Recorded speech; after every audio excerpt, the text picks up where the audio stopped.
Well, welcome everybody to our Omaha Table Talk conversation. This is our first one this year in this virtual setting, so we greatly appreciate you taking your time and being willing to join us in these conversations. My name is Dominic Green. I use he, him, his pronouns, and I'm the Programs and Faculty Manager at Inclusive Communities. And before we start, I would like to acknowledge that most of us attending this virtual call tonight are in Omaha or the Omaha area and are sitting on land that belong to the Omaha Native people. Omaha Table Talk, or as we call them OTTs, was initially recreated in Omaha in 2003 by the Social Justice Advisory Committee of Catholic Charities Omaha. More than a decade ago, Inclusive Communities acquired OTT and shifted to a larger public discussions over comfort food. Now, due to COVID-19, we did shift this year to holding these events over Zoom. And since tonight is our first one in this format, it might look a little different next time, as we are always looking for ways to grow and get better at these. We welcome you to eat or drink anything that you have, snacks, beverages, while we are having these discussions. There will also be an evaluation at the end, and we welcome your feedback along with a thank you email that will come out later this week with a link to the feedback evaluation as well. We'd like to thank our sponsors tonight. Our OTT sponsors are Logier Foundation and Cox Communications, and thank them for their support of this program. Molly, if you would like to cover some housekeeping and chat rules with us at this point. Thank you. So I just wanted to share with everyone the structure of the evening. I thrive in structure, and clear expectations are wonderful.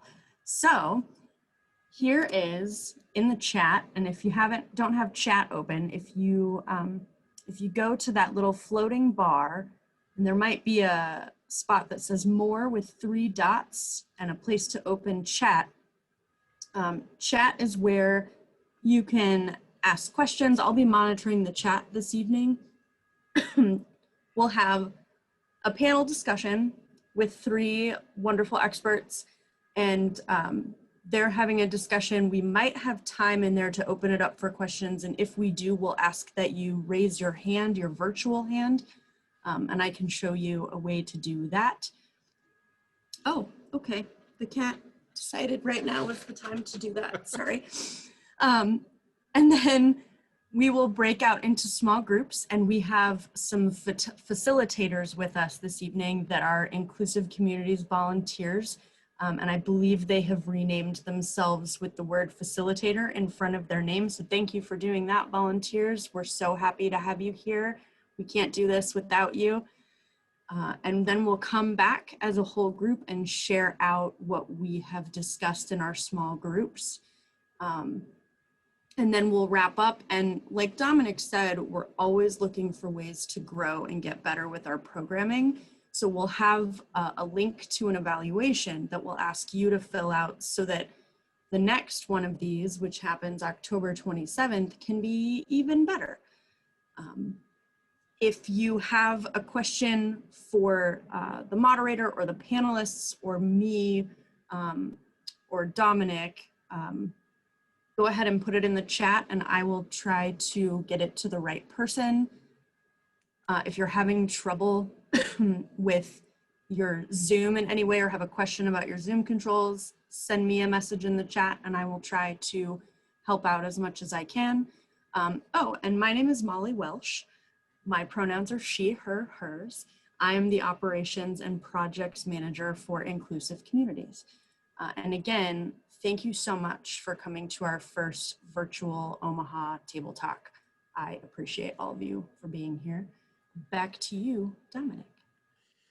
Thanks, Molly. And 2 things I would like to add there is we are recording the first part and the ending of this conversation when we're all together.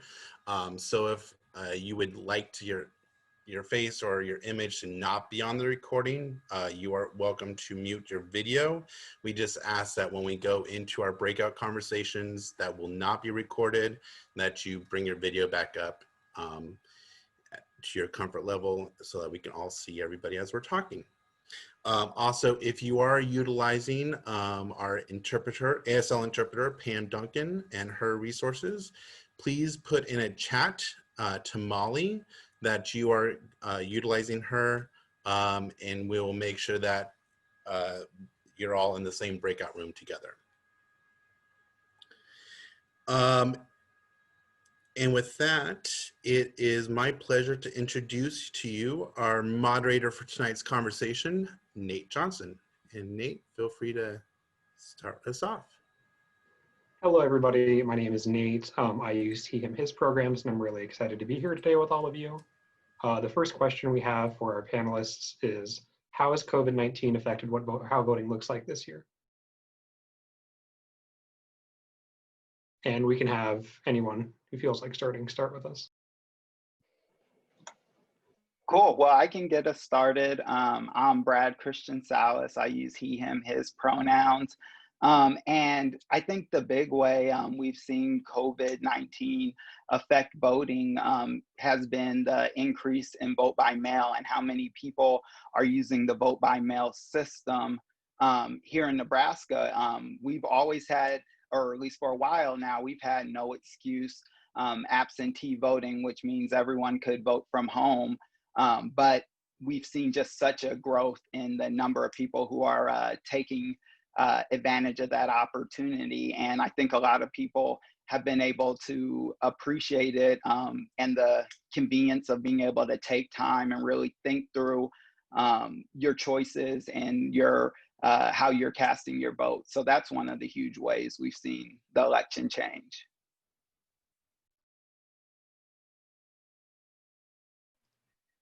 I would say, just to piggyback off of that, so the increase of voting by mail has definitely been, you know, a system that people are utilizing more often.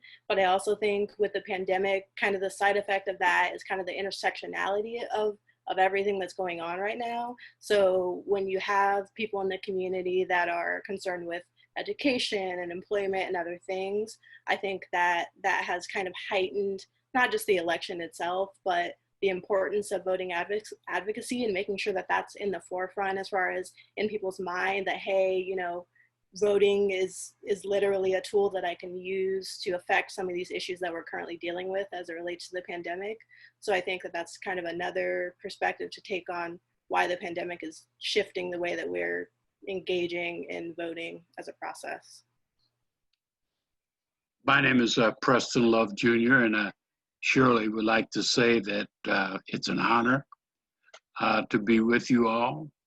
I surely affirm my dear friend Brad and Toni. Good to meet you by Zoom. That's something new in the world, meeting by Zoom. But let me just first affirm your comments, both of you, as it relates to COVID and people's reaction to it. There is another side of this coin, which is that what you would expect to have happened, and what would you have expected to happen with COVID? Well, I think in a poverty-stricken, highly outsourced disparities in healthcare and ability for people to survive and to eat and to find shelter and fight the battles of being evicted, that the reaction to COVID as it relates to voting is, I don't have time to vote. That's what we should have expected. However, you should know that in 2016, in Douglas County, 80,000 people chose to vote by mail in 2016. As of right now, in Douglas County, 160,000 ballots have been mailed, or twice the amount, in spite of COVID. And so there's a message that can be missed in this saga is that people will not be denied in 2020 to vote. They're going to vote and already are voting like crazy. Already, people are voting, and by, I'd say, in probably the mid part of October, there may be more people who have voted this year than halfway through October than voted entirely in 2016. People are activated by the challenges of life, and they have surely made the calculation that it doesn't make sense to stand in line, and some cannot stand in line, and it doesn't make sense to take your life in your hands and possibly get the virus while you're at the polls, and have decided that, oh, what a convenient way for me to kill several birds, not just two, with one stone. I can vote by mail, I can make my voice heard because I'm angry, I'm stressed, and I want to try to affect my life by this vote. So I think COVID has, quite frankly, raised the consciousness of the average voter. In North Omaha, poverty-stricken, albeit, our turnout has not been something that I'd like to hold up over the years. But I will assure you that in 2020, the poverty-stricken North Omaha will vote like crazy because they are hungry and they're looking for places to take the test and deal with the disparities in health delivery systems. And voting is one thing they can do with the hope that it will make a difference. Thank you. The next question we have is how has the electorate in Nebraska, and specifically in the 2nd Congressional District, changed in recent years? And while you're answering that, would you be able to talk about the work that you're doing at your respective organizations as well?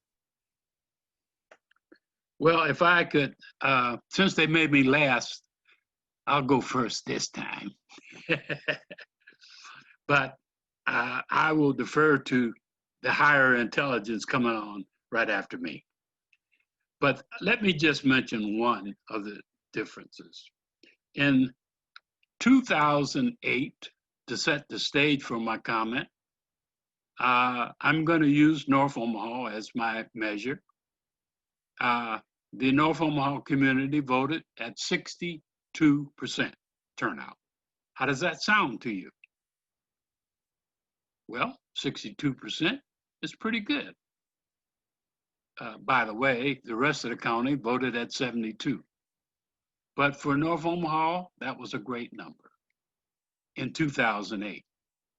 In 2000, and let me just say that my community was wide awake and excited and voted for the historical and emotional value of voting for the first African-American president. Awake and excited. In 2012, my community took a nap and voted at a reduced 57%. And in 2016, fell asleep completely, and I think snored through the election and voted at a meager 47%. And so, but in 2008, I remind you that this community contributed to the big vote in Congressional District 2, and we received the electoral vote. And so as we look at 2020, we're all excited about doing that again, and maybe even in Congressional District 1. But may I remind you, and really this turns out to be the answer to your question, is don't forget that in 2010, it was gerrymandered. It is not the same Congressional District 2 that it was in 2008, which means that all of these votes that appear to be arriving are going to be necessary for us to make history again. And that is one of the biggest changes, to answer your question, that has happened and relates to 2020.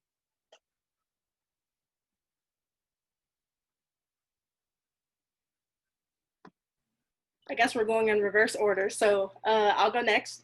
So as far as Congressional District 2, I think Preston kind of touched on the redistricting aspect of the change just population-wise in the district. And so if you're not familiar with redistricting, obviously that can sway things in terms of the number of votes that are cast for particular parties, et cetera. But I think it also speaks to mention that voting is not political. It's not polarized in the sense that, you know, I mean, your right to vote is your right to vote. And so I think that because I think we're also familiar with the fact that Omaha is geographically segregated.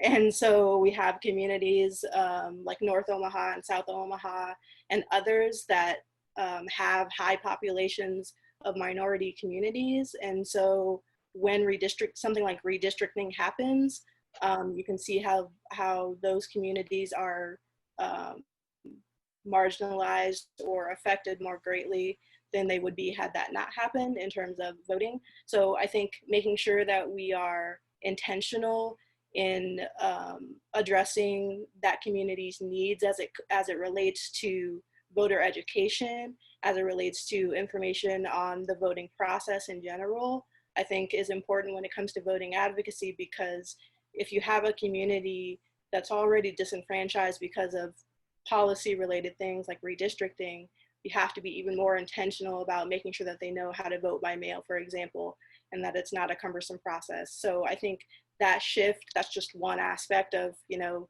as far as change in the district itself. But I think that that's why voting advocacy is so important, because we have communities that are actually increasing in the electorate as a whole. Minorities are actually a part of the rising American electorate. And so making sure that we're being intentional about them having access to the ballot and access to the voting process is important when it comes to the 2nd Congressional District in particular. May I interject? No disrespect, Brad, but I think it doesn't have to be right now to our hosts and facilitators, but I want to think we should have a discussion down the road about redistricting, and as it is different from gerrymandering. They are rooted in the same thing, but they're different. I think we should talk about that, because Toni's comments are very right on, but there is a little nuance that needs to be discussed for total understanding, and that's what is gerrymandering and what is redistricting. I'm sorry, Brad. Oh, no, it's fine, Preston. And yeah, we definitely need to have that conversation. And what I was gonna add on to that was just the importance of the census, and that there is still time to complete the census, because when we are thinking about how the 2nd Congressional District has changed and just how Nebraska has changed, all the ways it affects our representation, those changes only matter if people are counted in the census.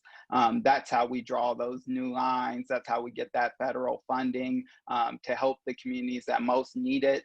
So completing the census is a huge part of that. So then we can move to that redistricting step. So with your original question, Nate, I think one of the big things is we'll really know how much Nebraska's changed in a couple months when those census numbers come out, and we're really able to see which populations are growing, which ones are shrinking, and how that's going to affect the way the maps are drawn in 2021.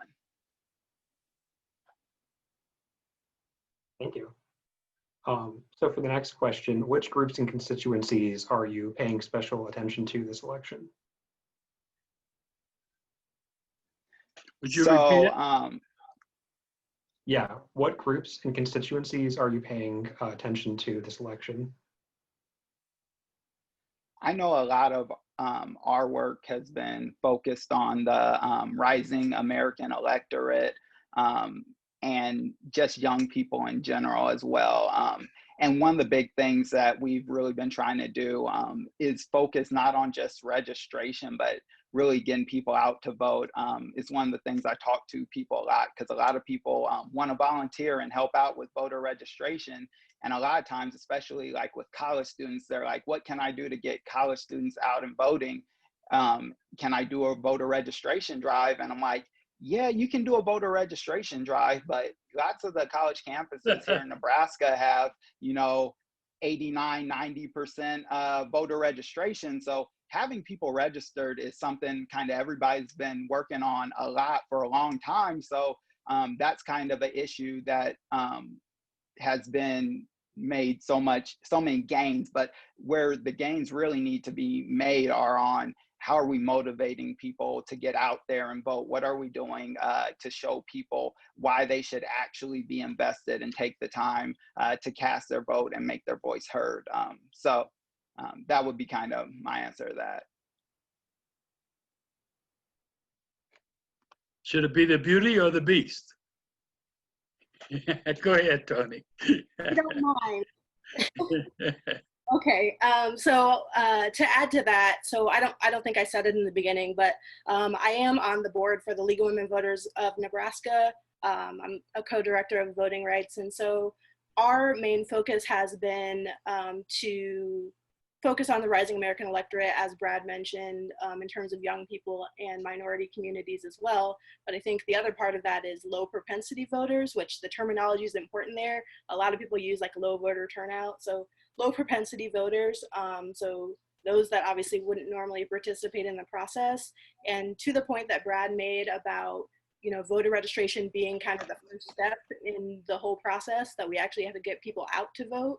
I think one motivation for that is our narrative, right? What's the storytelling and the narrative that we're putting behind voting? Because a lot of people in the rising American electorate, whether that's young people, whether that's minority communities, they care about issues. They don't necessarily care about a particular candidate, and frankly, maybe not even a particular political party, but they care about issues. And so connecting their passion for issues to down ballot races in particular, legislators, school board members that they're voting for, is going to be the most effective in a narrative that we've tried to push as an organization, to make sure that people know that they're voting on not just the president, but they're voting on public officials in which will affect the issues that they care about the most. So I think that's kind of been our focus as far as GOTV and getting out the vote. I would like to just briefly give a little background to my answer to remind you all of the days of Jim Crowism as it relates to voting, with one particular focus on that is the impediments to voting that were put in place during Jim Crowism throughout the country, but especially in the South. That included things like poll tax, grandfather clauses, literacy tests, violence, quite frankly, and I would add gerrymandering. But there is a new Jim Crow in 2020, and quite frankly, recently, beyond 2020, and that is things like the timing of the availability to vote, the things like closing unceremoniously and in some punitively closing polling places, or moving polling places, or reducing polling places. If you've been watching the news, you know some of the things that they're doing in Texas and did in Wisconsin, just making it hard for people to vote.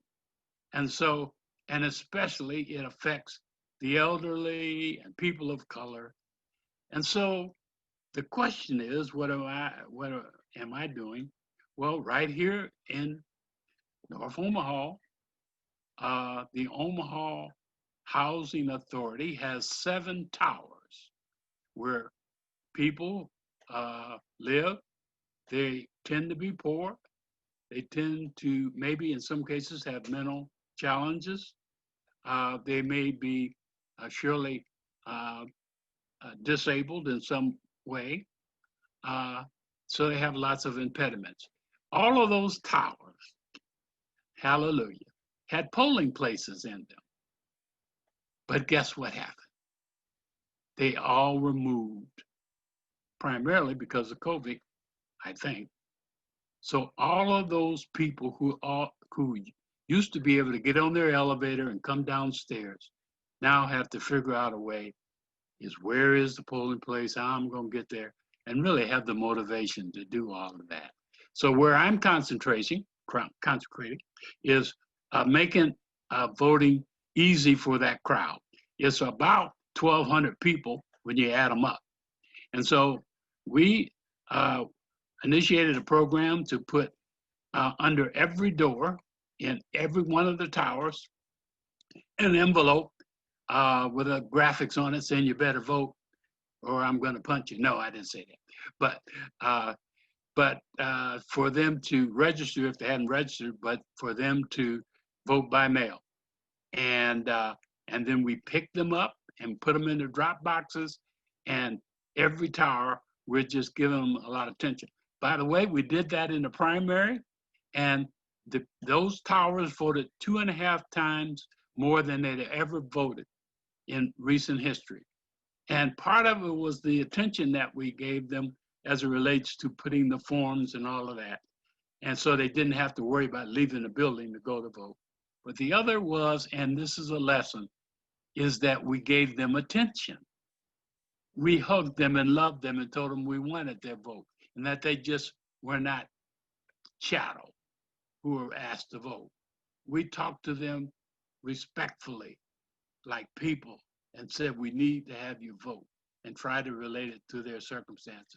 There is a lesson in that, and that lesson we surely received. And so we're doing that again in the general election. I'm hoping that we have really high percentage of voting for all of those OHA towers, as we call it. Yeah, and with that, Preston, you mentioned just the new Jim Crow and the new way there's votes being suppressed. And I think that's one of the biggest things I see with vote by mail is the idea that it's not prepaid postage.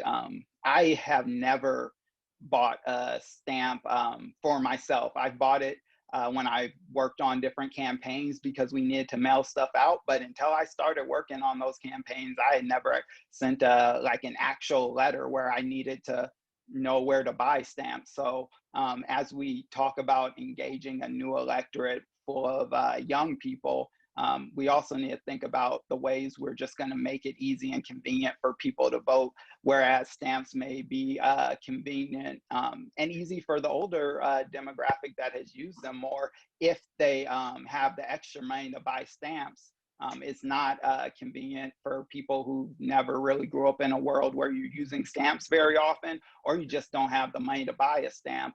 And the whole idea that, you know, the other option is drop boxes, which are great, but even a drop box, you still got to have money to either get a ride to a drop box or have gas money. So there's a lot of ways votes are being suppressed just across the line.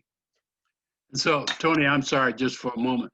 And that is exactly why, Brad, that my organization, Black Votes Matter, takes it upon themselves to go by and pick those, well, the applications first, but then pick up those ballots for them And we picked up 55 yesterday from seniors who had voted. We picked them up, no postage on them, and took them to the drop boxes for them. And that makes a big difference. And by the way, postage is getting too expensive for me. But when you look talking to people on fixed income, the idea of postage sounds so simple, but it's not that. And even if they had the 50 cents, they don't want to spend it on postage. So it is part of the formula. I'm sorry, Toni.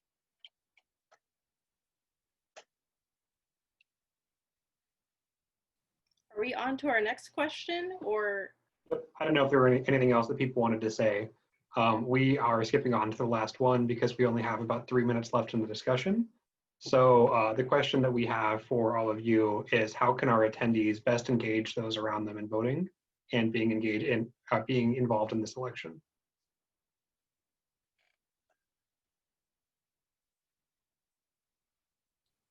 Yeah, so I'd say there are a couple of different impactful things that you can do, particularly in the times that we're currently living in. One, I would say, is relational organizing. It's a simple but effective way of getting people out to vote, not just registered to vote. So if you think about your circle and the people in which you interact with the most, you're their trusted messenger. And so providing them information on, the vote by mail, process, providing them information on votefor11.org, which is produced by the League of Women Voters, that provides nonpartisan candidate information. So as a trusted messenger, I think that's a simple and effective way that you can make sure that people have the information that they need and are informed and are making informed decisions when they're completing their vote by mail ballot, or if they choose to go to the poll, making sure that they know the guidelines as it relates to that as well. What I'd also say is continuing to stay civically engaged. So, we have an election that's going to happen, and whatever the results are, they will be what they are. But I think it's important to make sure that people can remain engaged, and we leverage the fact that people are interested in the election. So making sure that they're paying attention to the upcoming races that we have, city council, governor, the mayor of Omaha, and making sure that they remain civically engaged even beyond the act of voting now in 2020. And there are multiple different ways that you can do that. If you need more resources, hit me up and I will get you that information so that you can remain involved. And that's all I have.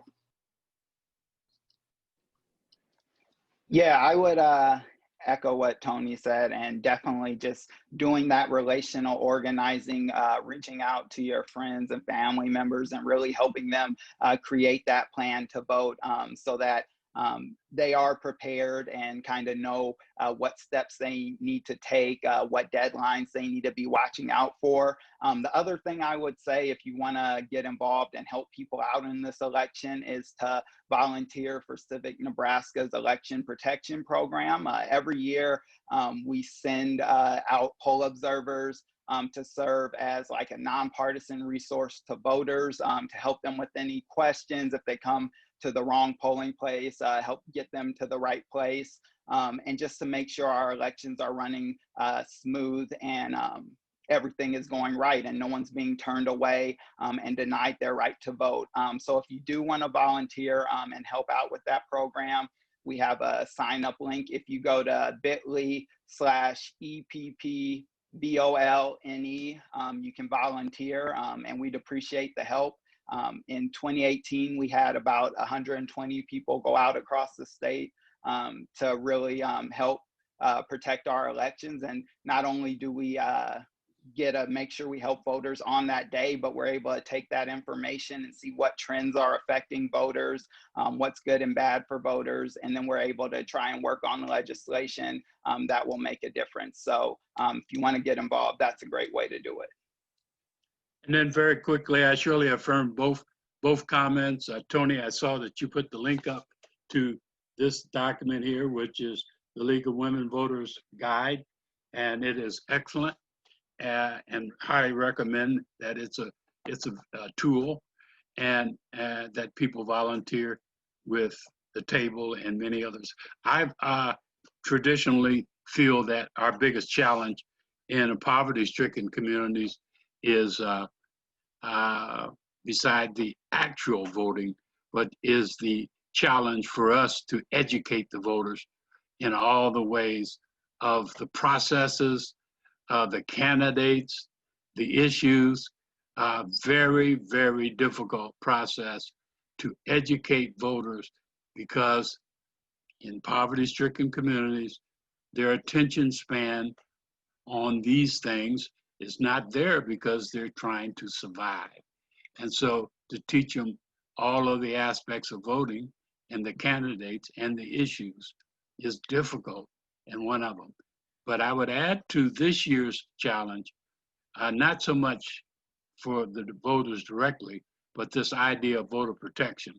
I'm a little afraid this year that we're going to really have to be stewards as it relates to making sure that there are no shenanigans, no intimidation, no misinformation, all of that in this election. Some of us have taken on making sure that the post office does not become a factor. I don't think it will in Douglas County, but we surely have talked to them up close and told them that we're going to be watching them. But all of those things are challenges. On the ballot this year is, of course, all of the various obvious offices, but also there are the judges, there are the initiatives, and people just are not up on that. And so we have a challenge that we need to think about over the long haul, not just election time, to continue to educate our voters, to make them better voters. I work with seniors, and African-American seniors, they cannot be denied. They're going to vote.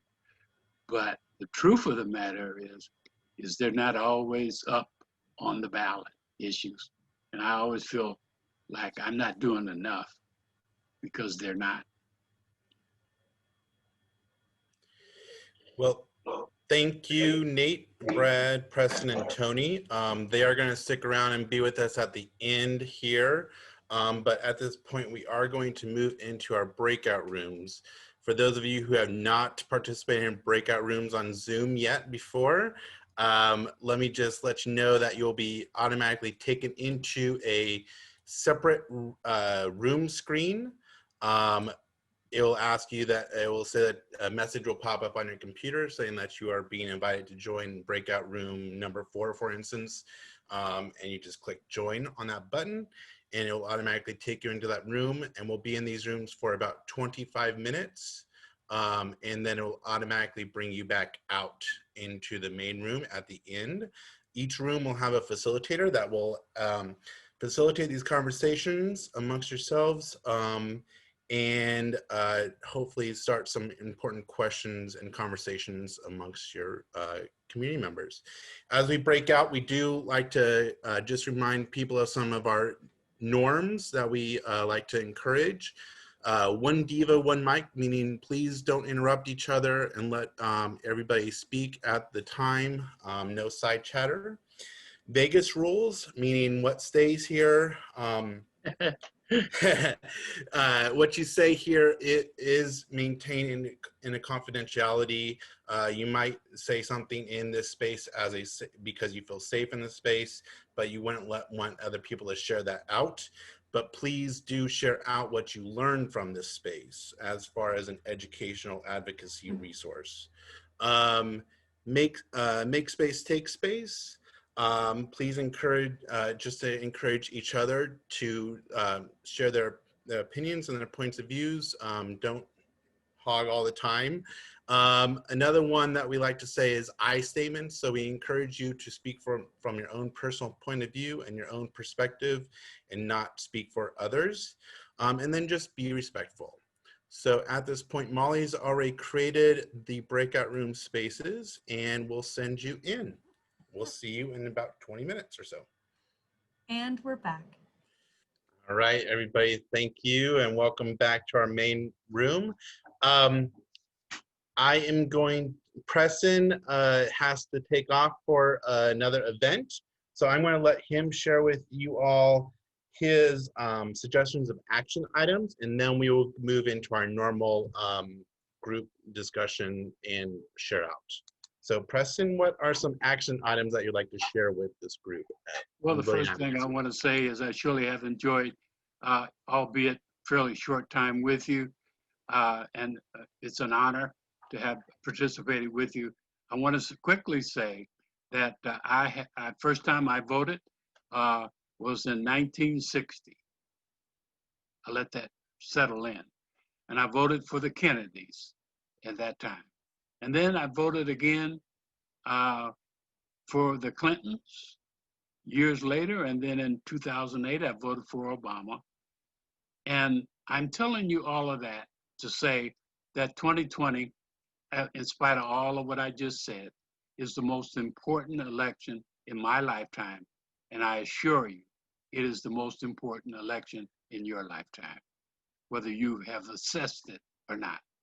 There's more at stake in this election than ever. And so if you understand that and have made your choice or who you like to vote for, let me just say that in 2020, voting is not enough. Voting is not enough. And so I say to you, you're going to have to understand the importance of this election as it relates to the history of the United States, and that voting may not be enough. We need to participate and do things to help this election. So I would say that I would suggest volunteering randomly, volunteer. But I would say there's some easy ways to do that. Reach out to established groups like Nebraska, Civic Nebraska, and the League of Women Voters. They're doing so much. All you have to do is plug in with them, and they will plug you in to some activities that will help. There's lots of things you can do.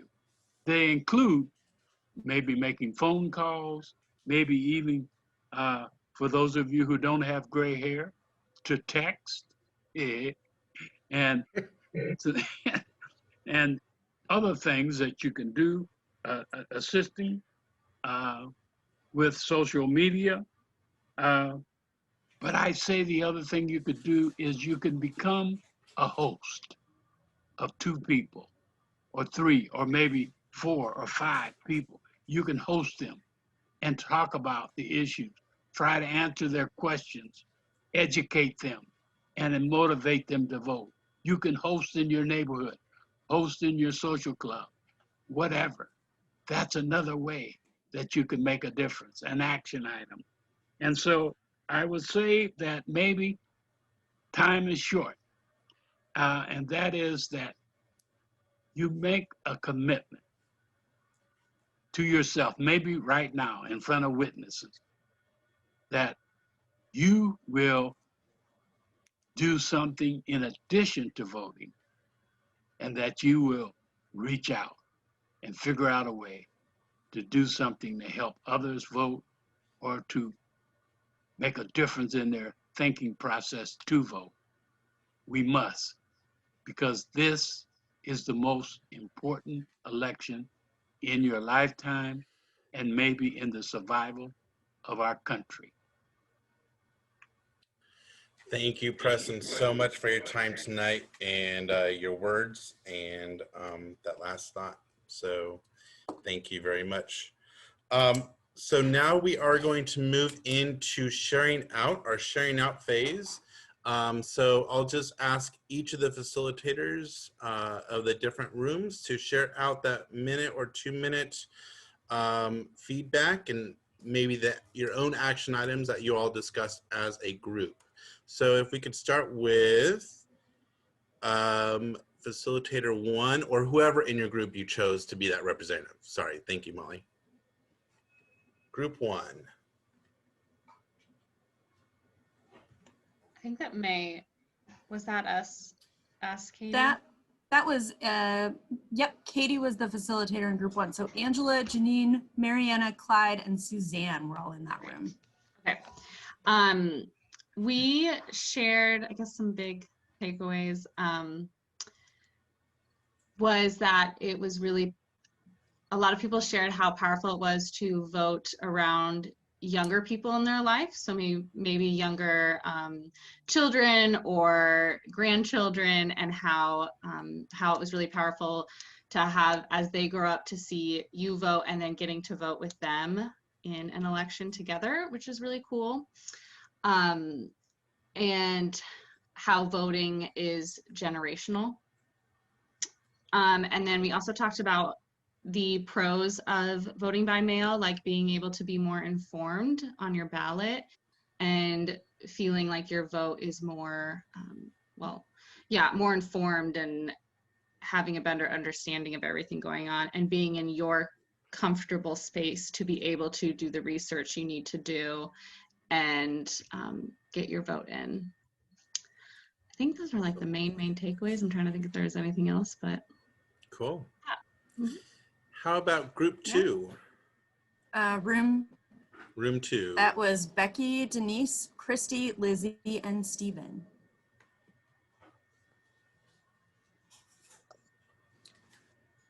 So I believe that is me.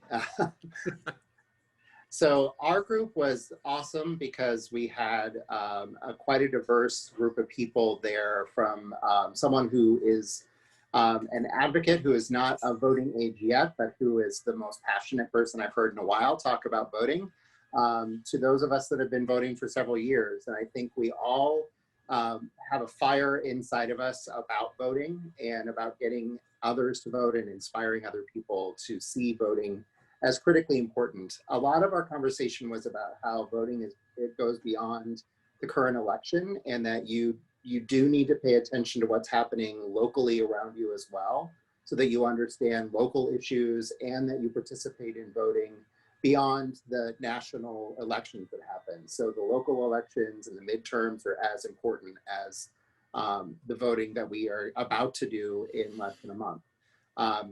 The other thing too is that one of the biggest ahas we all had was the point about postage, and understanding that there's work we need to do to change that, so that that is not a barrier for voting for people in the future. We all had a panic about the post office this summer, and it was said that if everyone bought a book of stamps, that we would save the post office in short order. So that's a thing to take away around, like, if you know somebody that needs to vote, but that's a barrier for them, how can you help them if you're able to do so? So I think there's a lot we can do still before this current election, but there's even more for us to do after. Sure. Some good takeaways there. Oh, yeah. How about room 3? We've got Ann, Isabel, Janet, Robbie, and Roger. And I just have to say, there are some super cool stamps at the post office right now. There are. Like, super cool. Hi, I'm Janet. We've kind of covered it all. The same things that we talked about in our group, I would say that this is, without a doubt, the most important election ever. And I voted in a few. So, and we talked about different ways that we could, phone bank and volunteer and try to do more than just casting your ballot. So I appreciate all the resources in the chat, because those are good, good ways to, contact people and volunteer. I did share what I found was a very good point was I called the Election Commission to see if they needed poll workers, because I thought they might be short. And they called me back the other day and they have enough. So that I thought that was very, very good, because I don't want to have a situation in Omaha where, well, I guess from only my viewpoint of that, it's limited for folks. So I'm going to contact a few of the resources personally and see what else I can do before the date. Absolutely. And how about room 4, our last group? We had Mariah, Colin, Jenna, and Mary in that group. Hey, hi, I'm Mariah. We talked about a lot of what we've already highlighted, but one that really stuck out to us was the voting by mail, and how in 2016 it was 80,000, and then how in 2020 there's already been 160,000 ballots mailed out. So we found that that was very encouraging, and encouraging to us that there's so many people, so many more voting, and that they're doing it by mail. So that can just, you can only imagine how many more people are voting, and how Preston did say, really emphasize that it's like a very important vote this year. And then that goes into our other highlight, that was that voting impacts us nationally and locally. And then our example was just looking at, you know, how we vote in our community right now, just locally. So that being with the mask mandate. So like our city council is going up against, you know, the mask to decide if we keep the mandate or if we don't. And so that just kind of shows you how much it can impact you, how much a vote impacts us altogether. I don't know if anybody from the group wanted to add on, they can add on, but that's what we. Cool. Well, we do have a couple minutes here, so if there is a question that anybody would like to ask the panel, if you could either physically or virtually raise your hand, and it will be a matter of just calling on whoever I see first. And Molly, if you want to help me out with this as well, that'd be great. Yeah. The way to raise your hand, if you open your participants thingy, and there will be like a yes, no, go slower, go faster. If you hit that more, there is a little, is that where it is? There was, yeah. Okay, Janet, you raised your hand. You found it. Okay, I don't know if anyone on this call knows the answer to this, but I am dying to know how what we see happening in Texas, for example, with the, I mean, it is voter suppression in our face, and how is that legal? Brad or Toni, do you either? Yeah. I would say that when you look at elections, the first thing that's always got to be considered is that they're totally state ran. Each election system is different, and also each constitution is different. So Nebraska, we actually have one of the strongest protections for voting in our constitution. It's that there shall be no hindrance or impediment to the right of the qualified voter to use their elective franchise, or something similar to that. But we have that extra protection that there shall be no hindrance or impediment. And a lot of states, I'm guessing Texas is probably one of them, especially seeing the more recent news with what happened with the drop boxes, that they probably don't have that protection. But elections are so state to state and dependent what's on in their constitution and on their state statutes, where we really have 50 different election systems. So it's kind of hard to go into details about why that's allowed there and wouldn't necessarily be allowed here. Brad, just would you want to share out, because I know you just messaged me that you might have to pop off here soon. So if you want to share with the folks some maybe your action items of how they can be better engaged and active, that'd be great. Yeah, so I would just say thank you to everybody for having me. Hope you enjoyed the panel. Some of the ways to get involved would be going to that link I sent out, and I'll send it out again, but to volunteer for the Election Protection Program. Also, I'll send out this number as well, but the number is 402-890-5291. And that is our voter hotline. So if you have any questions or you know anyone with any questions, definitely have them call or text us at that number so we can help them out. And then finally, if you're on social media and you see somebody with a question around voting or the process, feel free to tag Civic Nebraska so that we can reach out to that voter and help them with that question and be able to help them out. And then my very last thing would be don't stop at voting. Voting is one piece in making the change you want to see, but you got to be involved in other ways, whether that's making calls, testifying at hearings, participating in protests. There's so many pieces of our democracy, so it can't just all be voting. You got to vote, and then you got to make sure you hold your elected officials accountable. So those will be my action items. Thanks, Brad. Toni, sorry, I didn't mean to interrupt you there, but do you want to add to the answer to Janet's question? I don't think I have too much to add. Yeah, I mean, Cool. voting laws and processes are very convoluted as you go across different states. And so like Brad mentioned, the provisions are probably just simply not there. So the public officials, whether they're taking advantage of it or not, however, whatever your perspective is on it, that's primarily why that's happening. So thankfully, we don't have any type of voter ID law, which the League of Women Voters has fought against. That's another form of voter suppression. But I know Kansas, which is right next door, does have a voter ID law. So that's, so yeah, that's just one example. And what would be an action item or two that you would like to leave this group with? Yeah, so thank you all for having me. It's been fun. I hope you gained some knowledge, or if you already knew everything that we said, that you share it out to everyone else. So that would be the first thing that I would say.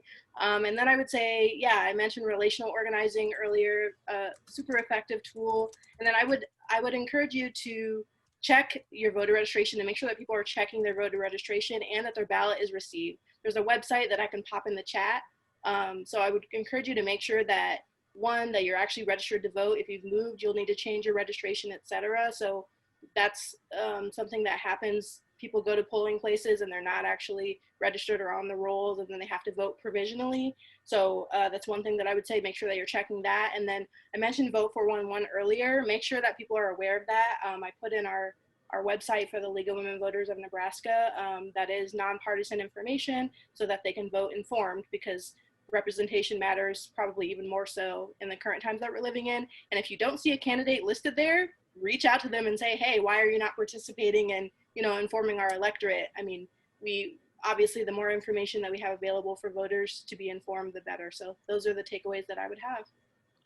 Toni Awesome. and Brad, we have a question in the chat about our ballot envelope from Mariana and Clyde. Their ballot envelope is large. Does it only take one stamp? Does anybody know the answer to that about the stamps for the ballot envelope? I want to say yes. I've heard it takes two. That sounds right. When did you say, Janine? I've heard that they say it takes two. When I'm on Facebook, you see people posting, remember, 2 stamps. Now, another point I want to make about that is you can drop your ballot off in a drop box. Yes. Well, that's probably even more so important. We have those drop boxes listed on the LWV Nebraska website as well. So I would highly encourage you to share that information, because then you can avoid that whole, the need for stamps or anything else. So another reminder is to not to forget to sign your ballot envelope. That's also very important. We do, again, I'd like to thank everybody for participating tonight. We are running out of time here. So, and thank you again to Toni, and then Brad and Preston for being on our panel. And thank you very much to Nate for moderating our discussion tonight. Our next OTT, Omaha Table Talk, is Tuesday, October 27th at 6 p.m. You can register for that just like you registered for this one through Eventbrite.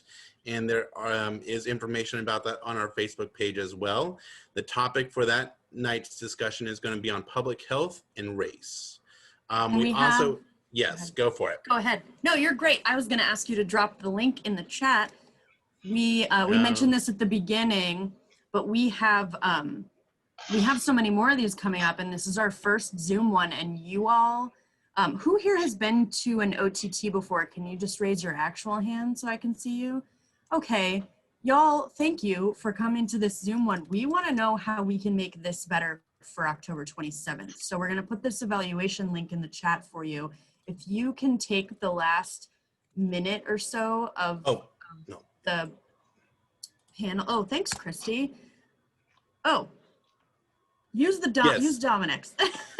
If you can fill that out for us, then we'll know what to do to make it even better for next time and the time after that. We really try to, you know, get better every time. That's what we're all trying to do every day, right? How do we want to show up today?